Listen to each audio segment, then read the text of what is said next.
Oi, meu nome é Fátima. Eu sou a Cleonice, nós somos estudantes de matemática pela Universidade Aberta do Brasil em parceria com a IFCE. Nós estamos cursando a disciplina de Psicologia do Desenvolvimento com a professora Betânia Soares e hoje nós vamos falar um pouco sobre as considerações de Vallon para o desenvolvimento da aprendizagem. Biografia de Vallon. Vallon nasceu em 15 de junho de 1879 em Paris. Tornou-se bem conhecido por seu trabalho científico sobre psicologia do desenvolvimento, dedicado principalmente à infância.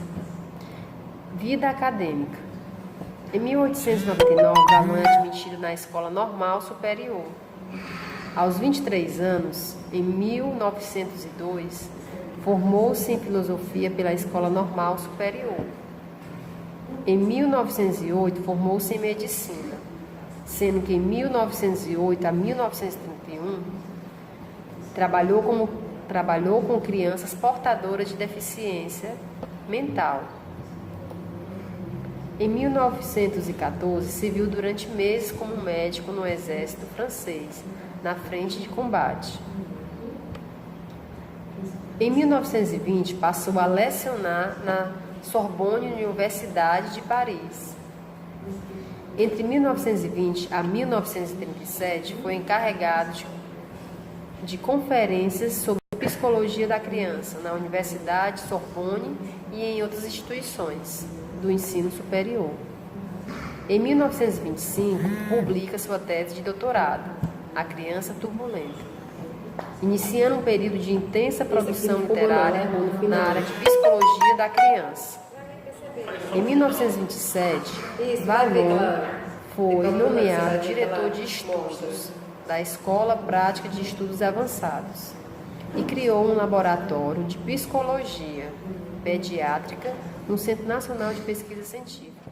Até 1930. Para compreender o desenvolvimento humano, Vallon utilizou como apoio a psicanálise e além também de utilizar alguns teóricos como referência. Entre as suas considerações, podemos destacar que ele nos traz a afetividade como fator predominante, como um ideal predominante nos primeiros anos de vida. E também ele nos explica a relação entre o orgânico e o social, em que as nossas ações em relação ao meio que vão dar significado para as nossas emoções. Desse modo, vemos que para que a gente possa compreender uma pessoa como um todo, precisamos ver as características do seu desenvolvimento. E Vallon, ele destacou essas características do desenvolvimento como dimensões, sendo 4 dimensões, que são elas: a afetividade, o movimento, a inteligência e o eu. A afetividade, ela é uma característica, uma característica fundamental, uma característica predominante dos primeiros anos de vida, em que a criança, ela utiliza as emoções para se comunicar e expressar os seus sentimentos, os seus desejos, as suas necessidades em relação às demais pessoas e o meio. Por exemplo, quando a criança sente fome ou quando a criança sente alguma dor, alguma coisa, ela vai expressar que está sentindo aquilo através do choro. É um jeito dela se expressar. Como a criança não sabe falar ainda, nem tem outros meios de se expressar, ela utiliza as emoções. Com o passar do tempo, quando a criança vai crescendo, vai se desenvolvendo, a afetividade, o seu afeto também vai se desenvolvendo. E de acordo com o afeto, o seu meio físico, o seu corpo, também vai se desenvolvendo. Então, a criança desenvolve não apenas o corpo, mas também o cognitivo. Ela passa a compreender o real significado das suas emoções. Para que servem as suas emoções? Então ela vai compreender e vai passar a entender, a saber lidar com aquelas emoções. De acordo com o crescimento da criança, então Vallon destaca a segunda dimensão do desenvolvimento, que é o movimento. Até então, a criança utilizava apenas as emoções para expressar o que sentia, o que queria. E agora, a criança aprende a demonstrar, a se expressar também através de gestos e movimentos. Os movimentos e gestos podem ser uma reação, um estímulo, uma curiosidade da criança. E de acordo com que a criança vai se movimentando, vai praticando aqueles movimentos, ela vai se aperfeiçoando. Por exemplo, a criança, por volta de um ano, a criança começa a andar.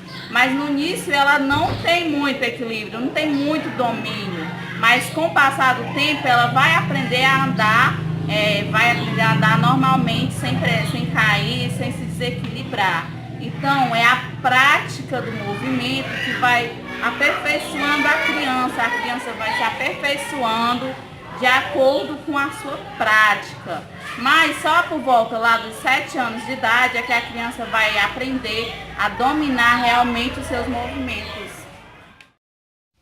Dando continuidade aqui sobre as 4 dimensões de Vallon, em que a Cleo ela falou sobre a afetividade e o movimento, e eu vou dar continuidade falando sobre a inteligência e o eu, que caracterizam as 4 dimensões de Vallon. Bom, a inteligência, ela surge no período entre 6 aos 12 meses na criança. Neste período, essa dimensão é considerada através da interação dos objetos e do próprio corpo. Nesse período também, a criança ainda não possui coordenação motora 100%. E alguns de seus movimentos são desordenados. E devido à amplitude do tema, Vallon destaca o aspecto da inteligência, ou seja, do pensamento discursivo, em que é adquirido pela expressão, pela fala, pela imitação, e esses aspectos são organizados pela linguagem. Para a construção do eu, depende muito do outro, né? Pois o eu, ele integra todas as dimensões até aqui estudadas, até aqui discutidas, né? Seja para ser referência, ou seja para ser negado, né? O que isso quer dizer? Nesse período da construção do eu, a criança começa a viver a chamada crise de oposição. Ou seja, ela vai se opor a tudo. E a partir dessa negação do outro, né, de ser referência ou negar as coisas da criança, ela começa a funcionar como um mecanismo ou uma curiosidade da descoberta de si próprio, criando em si uma identidade ou personalidade, né? Essa dimensão do eu, ela acontece mais ou menos aos 3 anos, em que a criança tenta fazer os joguinhos, ou seja, manipulação, chantagem emocional, né? Que ela chora, faz birra, se joga no chão para alcançar o seu objetivo. Enfim, essas 4 dimensões é para quê? É para podermos entender uma pessoa de modo integrado, ou seja, é necessário que ela seja compreendida pelos seus vários aspectos do seu desenvolvimento.